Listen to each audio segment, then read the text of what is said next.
my name is Arlene Salcido, and I wanted to talk about the human design history.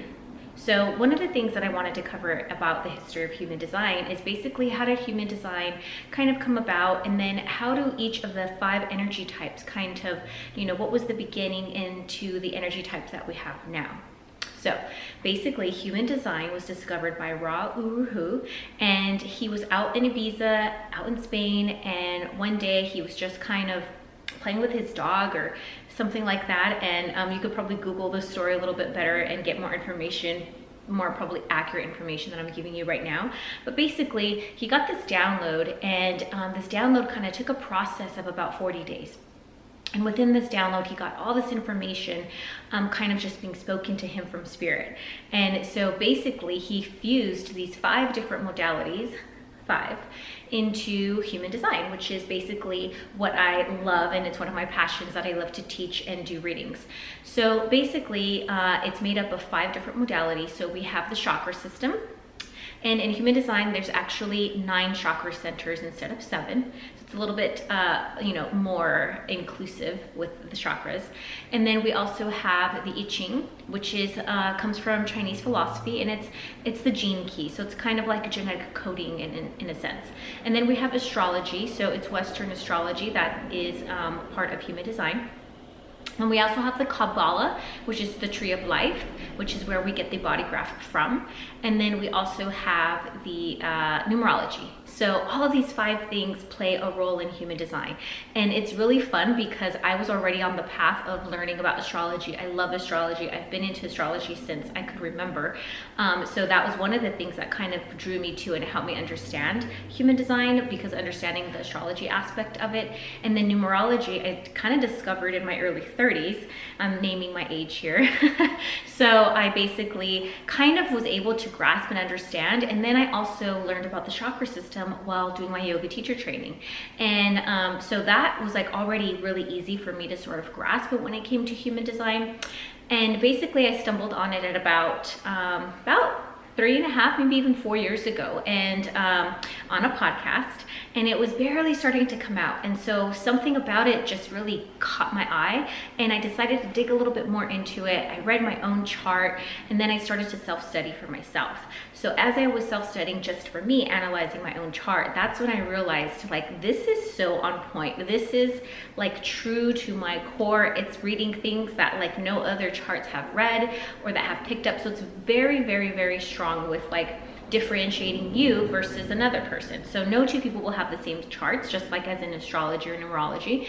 However, I love the fact that there was a soul purpose in this, and it helped give me that guidance that I was kind of searching for at that point in my life. I knew I wanted to be on this spiritual path, and I wanted to, really help others. And so understanding that that was part of my incarnation cross was just mind-blowing, and it gave me that affirmation that I needed to kind of feel like, okay, I can really embody this. But then it also gave me my shadow side, my subconscious work, and all that lovely stuff. So I was just so attached and drawn to it.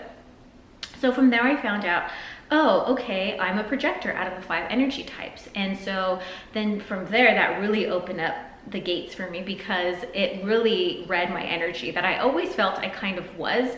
And again, it gave me that second affirmation of, oh, okay, this is, again, I was right on the path of, vibing with, who I truly am as a person. And then human design just kind of confirming that. And then also letting me know, well, how can I use this energy as a projector? What are the things that I need to still work on? What are the things that I can still, projectors are here to guide and lead. And so how can I step into that role? And accept an invitation. And what does that look like, right? Because projectors, we need an invitation. So in this video, I'm not going to get about, how each energy type plays and how all that looks. But basically, I wanted to start the foundation because I'm a 1 in my human design profile chart. And as you go into more videos that I will do, you'll kind of understand what I mean by that. But keeping it simple here, I wanted to go into the history. So the history with human design basically starts out with manifestors. Reflectors. Reflectors are the very first energy types that kind of came down into this little world and, planted themselves here. So you can think of the reflectors as the energy type that was needed back when we needed to start humanity. So they were the ones that were studying the stars. They were really into, you know, astronomy and kind of trying to figure all that stuff out so that we can kind of evolve. They were really in tune with the nature, and they were the ones who were kind of the very first energy type to come down and really start civilization, and or actually get the momentum going, right? And then, as you know, then all of a sudden there needed to be a little bit more structure, because now we're moving into civilization. We're moving into a tribal type of unit when it comes to humanity, right? So then all of a sudden the universe is like, okay, I'm gonna send down the next energy type. The next energy type is a manifestor. And so the manifestors came, and they were basically, I like to describe them as the pharaohs. Way back in the early times. You're talking about like pyramid days, you know, or maybe even before that. But they were the leading energy of society. So, you know, I like to give an analogy of the pharaohs because they were the kings back then, or even the queens. They were the ones who were basically dictating and telling society how to, you know, come together, how to create tribes, how to worship, how to build, and all that stuff. So you have this manifestor energy kind of here to inform and give civilization and society kind of this like structure on how to kind of build, you know, society and evolve, right? So then those were the two energy types for a while, until we wanted to start really building and expanding. Then more humans kind of started being born, right? So the next energy type would be the generators. And so the generators are the third energy type to come into this world in human design. And basically the generator comes in and they're like, what do you want me to do, Mr. Manifestor? And you still have the reflectors, who are, you know, the high priestess maybe, or the ones who are studying, you know, how the winds move, and philosophers and all that stuff, right? So they're off doing that. The manifestors are being, you know, the kings or the pharaohs or the queens. And then you have the generators coming in and saying, okay, what do you need me to do? So the generators, and I don't like to kind of, we're talking about analogies, but back then, maybe they were the slaves of the pharaohs. They were the ones who were building the things. So they were the ones out there building civilization, building cities. They were the ones in the armies that were marching, you know, to fight, and really, they were the worker bees. So when you talk about a generator, they're the worker bees. And you have the reflectors, who are the philosophers, and then you also have the manifestors, who are the ones that are leading the pack, right? Leading civilization. So those energy types were around for a very, very, very, very long time, right? So then it wasn't until about the 1400s where this new energy type started to come into play. And this is where we have the manifestors, who are now, or I'm sorry, the projectors, who are now born. And so the projector energy kind of started to be needed at this time in humanity, because it just started to get a little bit too chaotic, right? You had kind of like the manifestors getting all the benefits, right? Because you had all the generators working for them, and maybe they had all the gold bringing them to them. They were conquering, they were doing this, they were doing that, but they were mostly doing it for one energy type, which was the manifestor. And so then the manifestor kind of just was the only one reaping the rewards, right? And kind of taking a little bit of advantage of society. So just kind of look at history and think back, you know. And so, and again, disclaimer here, I'm just giving examples, so I hope I'm not offending anybody when I'm naming your energy type or anything like that. Because this is just kind of a way of looking at evolution and how things evolve. And when you're studying human design, that's kind of how it works. You're seeing things evolve and move and change and shift. And that's what the universe is doing by bringing in different energy types. And then as we move into energy types, then they start to change a little bit as well. Like we have the reflector, who is now only 2% of the population. So the reflector energy type was really not needed at this point anymore. Not to say that they're not needed now, they're always needed, but it's just where it's kind of humanity just shifted energy. So then the next shift that comes in would be a projector. So the projector has this different energy. They have a kind of the leading that the manifestor has, like that's kind of their calling, but they basically are here to guide in more of a gentler way. So they're here to kind of be that bird on the perch and kind of analyze all of society, and then they'll swoop in and they'll see like, oh, okay, this is what can be fixed. Oh, okay, there's a fire over there, let me go and fix that fire. And they're kind of have a little bit more of a gentler guiding energy than the manifestor did. And we're talking about back in that time of the 1400s-ish, right? So, you know, you have this this energy type of a projector that is here, that's just to come guide and lead. The manifestor is still around because they're still here to inform everybody and to kind of still lead the pack. So then you have those four energies playing with each other for a couple hundred more years. Then we don't get the next energy type until very recent. So the next energy type is the very last one, it's the fifth one, and that's the manifesting generator energy. So the manifesting generator comes into this world being part manifestor and part generator. Why? Because we kind of needed that in our society right now. And so that energy, from the very earliest that I can actually see, it starts around the 1940s. So, you know, you think about it, we just got a World War II. We had all these big world wars that were just at, you know, the back of that, you know, 1940s. So this new calling, this new energy type kind of needed to come in. And this is where the manifesting generator comes in. And to be honest, whenever I do readings, and I've done a pretty good amount on my plate, a lot of them are manifesting generators.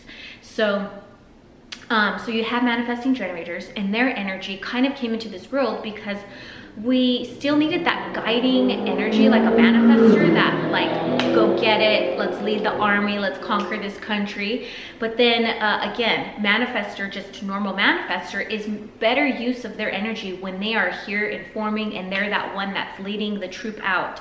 They're that sergeant, right? Or that king back then that was like out and leading everybody.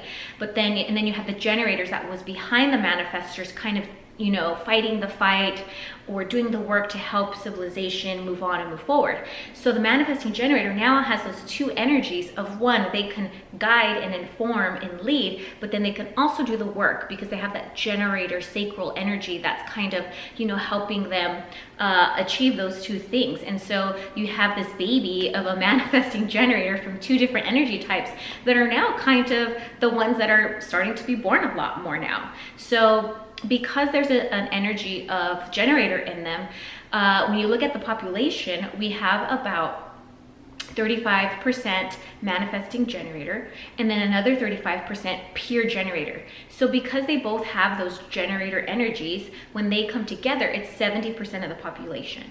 So that gives you an idea on how much of that generator energy is out of there, or is out in the world. And again, half of them are manifesting generators. So when you're a projector, I like to call it a non-energy type, and the non-energy types are the projectors, the reflectors, and the manifestors. We're the ones that are taking in all the energy because we don't have our sacral defined, and I'll go into that in another video. But basically, when we break down all the energy types that we have now, the current energy types that are in our auric fields at this moment, at this time, is 70% generator energy, with half of them being manifesting generators, so 35% each. And then we move on to the next energy type, that would be a projector, and that's about 22% of society.